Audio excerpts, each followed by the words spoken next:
Agora que nós já sabemos como utilizar a função C, eu vou te mostrar como você pode incrementar funcionalidades nela se a gente colocar a função e ou dentro dela para que a gente consiga aumentar o número de argumentos ou de opções que essa nossa fórmula vai analisar. Neste primeiro exemplo, eu vou mostrar para você o que acontece se a gente procurar dois modelos. Ou seja, eu quero que minha fórmula retorne 1 se o modelo do meu veículo for ou esse primeiro aqui, que é o Cooper, ou o segundo, que é o Altima. E se não for nenhum desses modelos, eu quero que ele retorne 0. Como é que você faz isso? A gente vai precisar abrir a fórmula C. Então, aqui no teste lógico, a gente vai colocar um ou seja, ele vai verificar se algum desses dois argumentos que a gente colocar, ou inclusive você pode colocar mais argumentos caso seja necessário, retorna verdadeiro. Se eles retornarem verdadeiro, significa que esse teste lógico será validado. Vamos dar seguimento então, ou o lógico 1 vai ser o modelo, tem que ser igual, vou abrir aspas e colocar Cooper. Feito isso, eu aperto ponto e vírgula e agora a gente já está vendo que ele está pedindo o lógico 2, ou seja, a segunda condição que ele vai analisar. Eu posso pegar e copiar isso daqui, colocar aqui do meu lado, e em vez de Cooper, eu vou escrever aqui Altima. Pronto, eu vou fechar o parênteses, vou apertar novamente o parênteses, ponto e vírgula, valor se verdadeiro. Eu quero que ele contabilize o 1, caso ele atenda esse argumento, e caso ele não atenda, eu quero que ele coloque o 0. Pronto, fecho o parênteses. E agora, se a gente fizer um filtro rápido, por exemplo, onde a gente só quer os valores 1, a gente só vai ter modelos do Cooper e do Altima. Para limpar esse filtro, a gente clica aqui nessa setinha e vemos em limpar filtro de dois modelos. Retornamos a nossa base de dados da maneira que ele estava anteriormente. Agora eu vou te ensinar como utilizar essa fórmula junto com a função e também vou te mostrar outra maneira de você referenciar os dados sem ser colocando o valor literal aqui dentro, entre aspas. Primeiramente, eu vou estipular um modelo e um ano de veículo que eu quero. Então, vem aqui, coloco o modelo, e aqui do lado eu coloco ano. E o modelo de ano que eu quero escolher vai ser um Cooper, então eu posso pegar, copiar isso daqui, colocar com o botão direito como valor, e o ano dele também vou copiar esse 2013 e coloco como valor aqui. Vou puxar essa formatação, aqui eu vou retornar para geral, porque ele puxou o data, que estava aqui na minha base quando eu puxei o pincel de formatação. Então, eu vou colocar igual C. Em vez de colocar o ou, que nem a gente fez anteriormente, eu vou colocar o e. Em vez de ele analisar esse lógico 1, então ele analisar o lógico 2, ele vai verificar se o primeiro for falso, ele não vai analisar o lógico 2. Ele vai diretamente retornar um falso. Diferente do ou que a gente acabou de ver que, caso a primeira lógica não fosse satisfeita, ele pularia para a segunda ou para quantas tivessem até que ele analisasse todas elas. O meu lógico 1 vai ser o modelo, vai ter que ser igual o meu modelo que eu determinei aqui. Lembre-se que a gente tem que fixar essa minha referência, ou seja, eu aperto F4 para que ele seja uma referência absoluta. Depois eu venho, aperto ponto e vírgula, coloco que o ano ele vai ter que ser igual a esse meu valor aqui, fixo novamente, fecho o parênteses do e, então eu aperto aqui, valor se verdadeiro 1 e 0 caso ele for falso.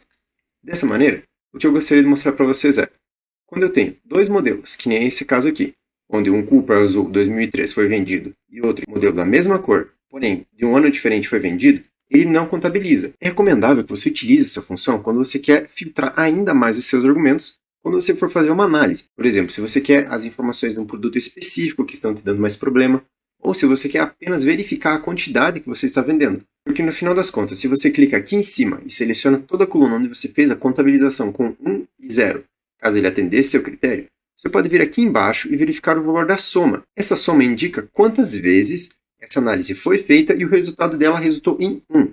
Ou seja, ela foi satisfeita em algum dos seus argumentos. Essa é uma das maneiras que você pode utilizar para contabilizar seus dados após passar alguns argumentos para que o Excel analise. Dependendo da sua necessidade, você pode colocar uma fórmula E dentro de uma fórmula ou o inverso também é possível. Isso tudo vai variar muito da lógica que você está desenvolvendo. Tente sempre manter suas planilhas o mais simples possível, para que você não tenha que fazer esse tipo de adaptação, porque ela pode ficar um pouco confusa e acabar te atrasando na hora de desenvolver uma planilha ou gerar um relatório. Nós também podemos utilizar a função C junto com datas, ou seja, se a gente quiser ver se essa venda aqui foi feita no mês atual, nós podemos utilizar a seguinte fórmula.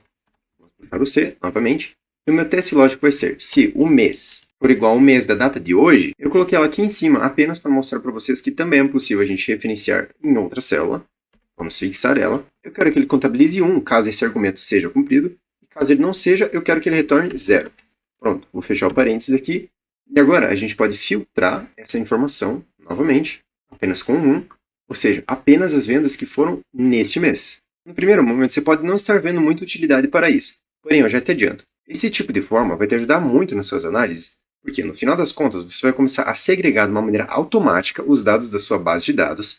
Então, caso você vá fazer um relatório que utilize uma soma, por exemplo, ou uma contagem de quantas vendas você teve apenas nesse mês, você não vai ter que alterar nada manualmente nele. Ou seja, se você fizer uma vez apenas, corretamente, essa sua análise que vai te gerar o número de vendas, qual foi o veículo que mais vendeu, o que menos vendeu, e etc., vai ser atualizado automaticamente e você sempre terá esse relatório pronto conforme você for virando o mês. Ou, como é uma das vantagens da gente ter feito dessa maneira aqui, você pode colocar uma outra data. Se a gente alterar o mês aqui, por exemplo, e colocar hoje menos 30, ou seja, menos 30 dias, a gente vai ver a quantidade de vendas que foram feitas nesse mês aqui, que é o mês 8. Então você já vai conseguir alterar o seu relatório baseado no valor de uma célula. Isso vai ser muito importante e útil para você, caso você precise fazer o relatório dos últimos 6 meses e você precisa entregar eles de maneira individual. Você não pode centralizar toda essa sua informação e fazer um gráfico. Dessa maneira, você só vai precisar definir o mês ali em cima. Então, você vai gerar um PDF com esse seu relatório, ou dependendo do método que vocês utilizam para fazer isso,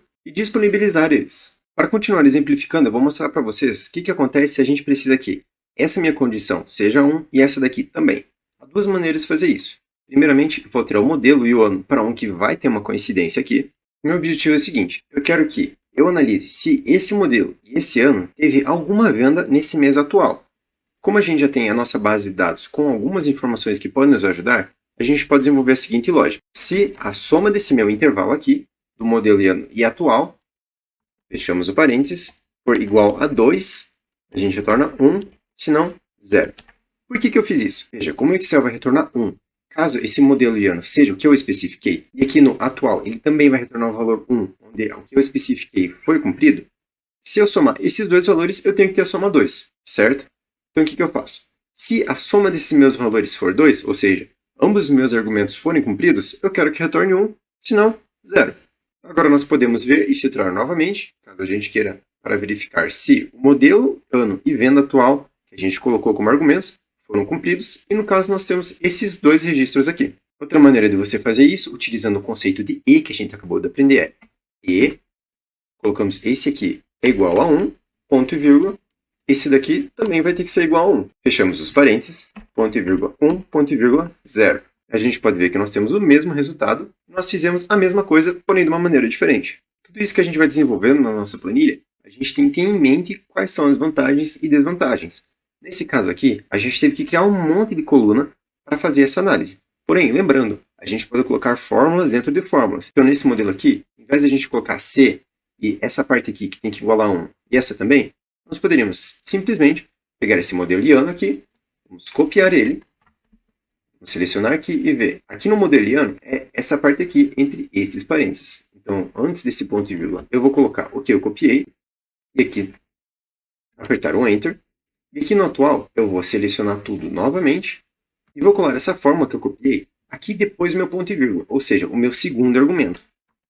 Dessa maneira, eu posso vir aqui, excluir essas duas colunas, que o meu resultado vai ser o mesmo. Por quê? As fórmulas que eu tinha naquela coluna foram transferidas para dentro da minha célula. Isso vai deixar as planilhas que você faz muito mais enxutas. Porém, lembre, se você não tiver muita experiência ou um pouco de dificuldade, é melhor que você faça dessa maneira aqui. Então, você oculte elas para quando você quiser mostrar esse relatório, ou você vai fazer as análises desses dados. Porque quando você tiver algum problema, por exemplo, aqui você tiver deletado a fórmula, você vai achar mais facilmente onde que é o problema.